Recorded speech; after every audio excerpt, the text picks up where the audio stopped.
Hausa. But before now, before Buhari came to establish his suzerainty over Nigeria, we lumped all of them together for northerners. And like I wrote some 4 years ago, there's no north. There's no north that we used to know. The north is dead. There's nothing called north anymore. So there's a Fulani now standing on his own. It's standing on its own. There's no more north. If they try any war today, oh God of mercy. The kind of cohesion you had in the army, the military in 1966, will never happen again in this country, if there is a country at all. You will not find a Hausa soldier now, an Igbo soldier going to Enugu to kill a fellow Igbo. You will not even find an Igbo soldier coming to Ibadan to kill a Yoruba man, or a Yoruba soldier going to Enugu to kill an Igbo man. It will not happen again. So the Lantan people, the Benue people will never, ever allow themselves to be used by any Fulani mischief maker. So if I'm getting you right, your argument is that the Fulani hegemony has been broken. Dead. If the Fulani hegemony has been broken, yes, does it mean that the social structure of Nigeria is about to witness a very hard hit that will lead to a new Nigeria? Yes, for those who agree with you to the extent of the fact that there are still some people who want a Nigeria, a group that I don't belong to. But for such people, yes, with the weakening of Fulani hegemony, there could be a Nigeria that will integrate the Soba Fulanis, the town Fulanis, and still reconstruct, rebuild, and then have a Nigeria that should be. But I, as a person, as Tola Adeni, believe that it will take probably 1,000 years to change the mindset of a Fulani person, whose philosophy is kill, maim, rape, send away people from their land and let me occupy it. That is the bush Fulani. It is the bush Fulani. Not the town Fulani. Not the town Fulani. And the town Fulani is more in number. No! The town Fulani is less than 1%. How did you get that figure? Oh, go and find out. Let them allow a sense. What are the town Fulani? There are very few. The ones who have in Abuja. Or the few that dot spaces in Sokoto.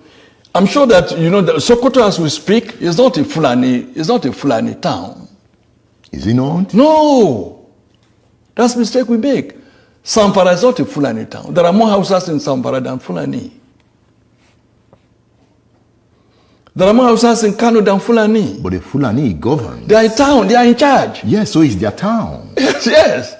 By subterfuge, by cunning, by crookedness, by all sorts of gimmickry. Or by integration. Not integration, by intimidation. And I said they are politically savvy. What they did to the rest of Nigeria, when they realized that the Fulani in the military, they could no longer use the military to retain power indefinitely. Since they've had power, they had access to the treasury, they say, oh yes, Edmond is from the east, or wherever, brilliant man.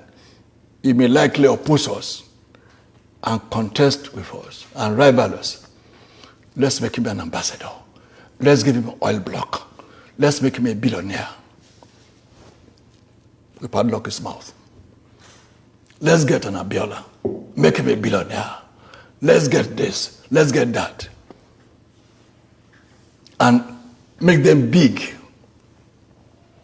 They will never be able to look us in the face. Then we can continue. Looting the treasury. We can continue. And once when we are in control of the treasury, we are in control of everywhere. So we can hire thugs. We can do whatever we would like. And that is why they introduced what I call plutocracy into Nigerian political etymology. Plutocracy. Meaning? Plutocracy is the government of the rich. Yeah. Oligarchy is the government of the muscle men. So the rich man will employ the muscle men and they'll be ruling. So you have the rich men who will employ thugs in Lagos, who will snatch boxes, who will prevent Igbos from voting, and then they will now have the government. That's what they have, the plutocracy. But the plutocrats will still be ruling, and the oligarchs will still be their foot soldiers. You know, you've always talked about how savvy the Fulani man is in politics. Oh yes. But you also have savvy politicians in the South. They never had power. They are beginning to have power. Oh yes, now. So they've learned how to be savvy. No, the power they have is still a few of them that, I mean, you can count those who have power on your fingertips. The fact that you have governors, I'm sure you're not referring to having APC governors who are Southerners or PDP governors or Southerners. Yes, that's what I'm referring to. No. Is that not political power? When you are a governor and you cannot give order to your chief security officer, you cannot command a commissioner of police in your state. You are a governor, you cannot pay your judges. You know, judges are being paid in Abuja. You know now that the salary of NTA staff, Nigerian Television Authority staff, all over Nigeria, their salaries are being paid straight from Abuja. You are a director of NTA in Enugu or NTA in Abeokuta. You cannot pay this. You cannot pay the salary of your staff from your office. Which power do they have? That they have to go to Abuja every month to collect doles to pay their salaries. So when we say some of them have power, you have some who have occupied position of power, but they are still just in office. It's only a few of them that are now trying to assert themselves to return, because now they've been pushed to that level by their people. Look at the case of Amotekun now. God save the soul of any Yoruba governor that will publicly go to the street and say, I don't support Amotekun. He knows that his parents will be killed. He knows. No Yoruba governor will publicly say, I don't support Amotekun.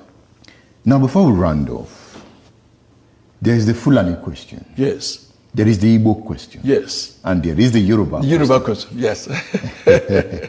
We have been discussing the Fulani question. Yes, sir. If we don't resolve these questions, we'll go our ways, right? Yes, certainly. But we can answer these questions and build a one Nigeria that you don't want. It is possible. Nothing is impossible, but it is difficult. Difficult in the sense is that by character, by pedigree, by culture, by level of civilization, we have one leg amongst these legs that believes in domination, that believes that others are inferior, they are infidels, and their own concept of their own religion tells them that these infidels have no right to live, to exist. Their belief can be changed if they are engaged. Hitler had that belief. Hitler was not, it wasn't a spiritual or faith. It's just a belief. We are now talking about faith. Faith is very emotional. Faith is very fundamental. Those who believe in God, it's very difficult to stop them from believing in God. Despite this belief, we've been together since 1960. I know. They did not, they had power, and the rest of the country allowed them to continue in the hope that it will change. But when you now had the great poverty in the north, you now had all these Amajiris and have all these insurgents and all those, built up, that people now begin to say no. So that might be the shock that will create the change. It might. I'm not saying it is impossible. I only say it's difficult. It's possible that the 4 million or thereabout Fulani who are terrorizing the rest of the country, it is possible for them to have a change of heart. It is possible. There's nothing impossible.